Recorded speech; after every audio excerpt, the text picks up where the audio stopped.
Vamos hoje refletir no capítulo 19 do Evangelho de Lucas, que começa justamente contando a história do Zaqueu, o publicano, e traz aqui praticamente um alento, uma nota de esperança, porque Zaqueu era rico, era uma pessoa corrupta, e no entanto ele aceita a salvação em Cristo. Parece até uma resposta, né, a outras situações em que Jesus, recentemente nós vimos isso, ele diz que é quase impossível um rico ser salvo, e é impossível um rico ser salvo uma vez que ele se apegue às suas riquezas. Quando Jesus passava pela cidade de Zaqueu, ele ouviu falar de Cristo.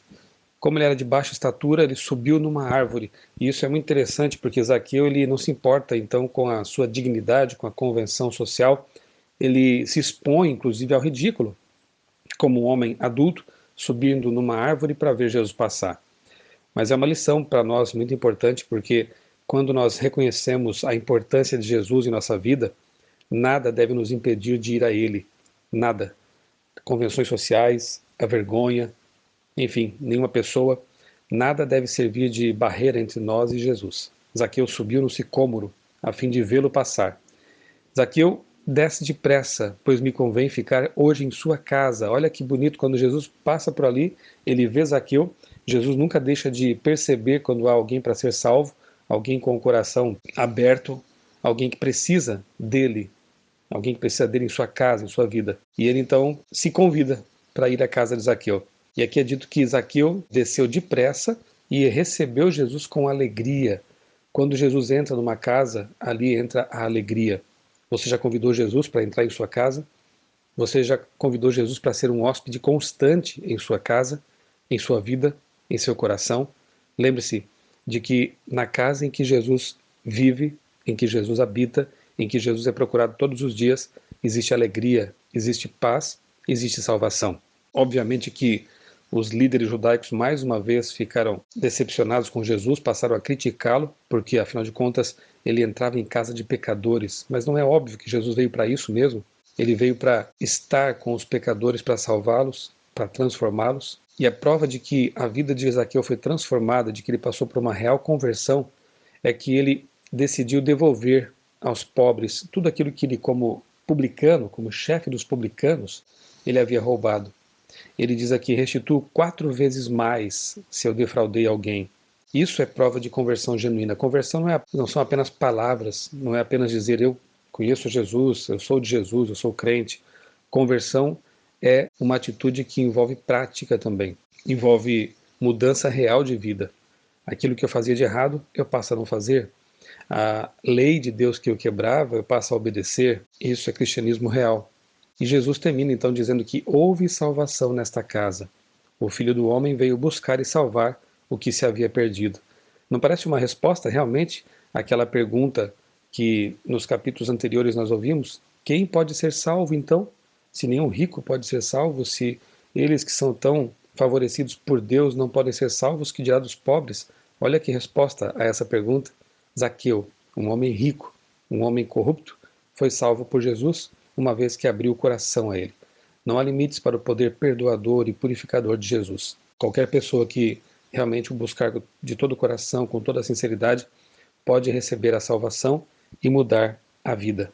Em seguida, Jesus conta mais uma parábola, a parábola das 10 minas. Uma mina equivalia ao trabalho de 3 meses. Era preciso trabalhar 3 meses para adquirir uma mina.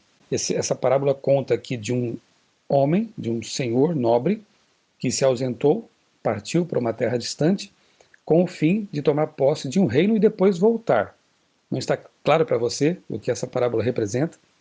O senhor que parte, é entronizado, toma posse do seu reino, reassume sua posição real e depois volta. E ele deixa então aqui alguns recursos para algumas pessoas, minas, dinheiro, digamos assim, e pede que eles negociem até que ele volte. Ou seja, nós mesmos devemos estar ativos até a volta de Jesus, devemos fazer prosperar a sua causa, devemos fazer avançar o seu reino aqui na terra enquanto aguardamos a volta de Jesus. Devemos colocar em prática os conselhos que nós recebemos de Deus e que tem que ver com aquilo que a gente chama de mordomia, ou seja, a administração daquilo que Deus nos deu. E o que Ele nos deu? Tempo, talentos, templo, que é o templo do Espírito Santo, o nosso corpo, e tesouros, recursos materiais. Devemos usar nosso corpo, nossos recursos, nossos dons e talentos, toda a nossa influência para levar pessoas aos pés de Jesus. Essa história aqui do homem que se ausenta e é, na verdade, hostilizado por aqueles que eram seus concidadãos, eles odiavam, inclusive enviaram uma delegação para dizer: não queremos que este reine sobre nós. Jesus aparentemente se inspira na história de Arquelau, um dos governantes ali daquela região, que 30 anos antes também havia passado por isso. Havia sido hostilizado por aquelas pessoas, pelos seus concidadãos. Mas a parábola representa realmente Cristo se ausentando e deixando, então, responsabilidades ao seu povo. Infelizmente, alguns desses não desempenharam o seu papel, enquanto outros fizeram realmente multiplicar aquelas minas. Um que tinha 10 conseguiu obter mais 10, e o outro guardou porque tinha medo do Senhor. Na verdade, ele foi negligente. E aqui Jesus diz que a todo o que tem, dar-se-lhe-á, mas ao que não tem, o que tem lhe será tirado. E finalmente diz aquele que foi negligente, aquele que desprezou a vontade de seu Senhor: executai-o na minha presença. Não podemos esquecer que, embora Jesus realmente seja amor, seja misericordioso, perdoador, haverá um tempo de juízo, e finalmente aqueles que foram ímpios, ou seja, aqueles que foram maus, aqueles que não aceitaram a salvação em Cristo, recusaram todos os apelos do Espírito Santo, finalmente serão destruídos na volta de Jesus. Executai-o na minha presença.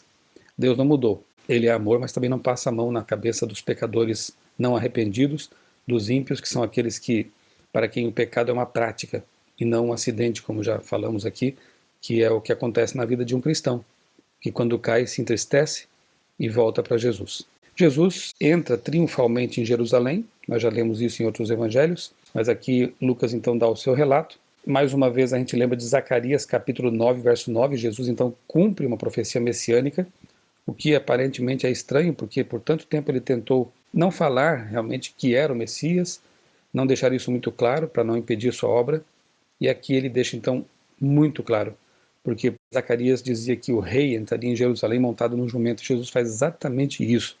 O povo o aclama: bendito que vem em nome do Senhor, enquanto os líderes judaicos obviamente queriam que o povo se calasse, e Jesus então diz que se eles se calarem, as próprias pedras clamarão.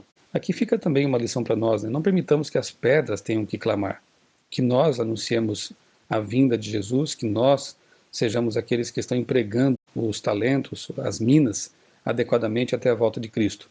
Não deixemos esse trabalho para as pedras, para outros, façamos nós essa obra. Jesus depois chora sobre Jerusalém.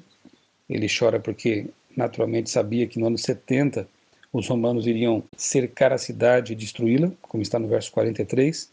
Não deixarão pedra sobre a cidade. Jesus então profetizou.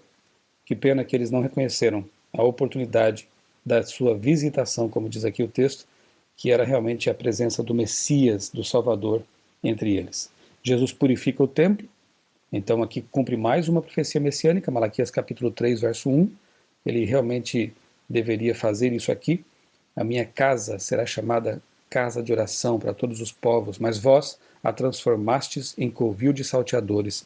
Novamente, Jesus condena aqueles que negociam a religião, aqueles que transformam a religião num comércio e afastam os pecadores da salvação. E termina aqui com Jesus ensinando no templo. Diz que diariamente ele ensinava no templo, ele não perdia tempo, ele aproveitava todas as oportunidades para falar do reino de Deus, da salvação. Os principais sacerdotes, os escribas e os maiorais do povo procuravam eliminá-lo, enquanto todo o povo o admirava e estava, aqui diz no relato da Bíblia Almeida, que estava dominado por ele. Veja as reações aqui opostas. Os maiorais do povo o odiavam, o povo o amava.